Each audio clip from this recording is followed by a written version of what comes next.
nagkamulat. Dito na ako nagkarusip.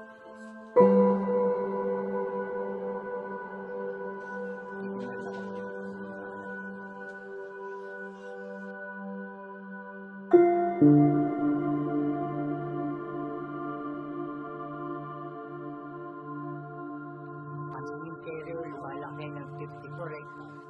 2 months.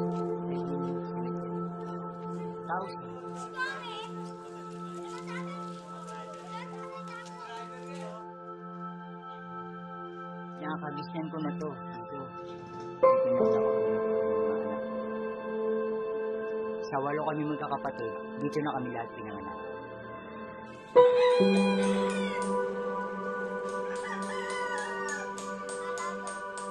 Kaya kailangan dito, ang dedication mo sa iyong sarili, nandoon.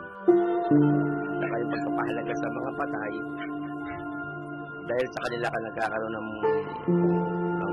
biyaya o bigay nila, dahil doon sa mga ginagawa mo sa patay na paglilinis, kaya kailangan talaga yun.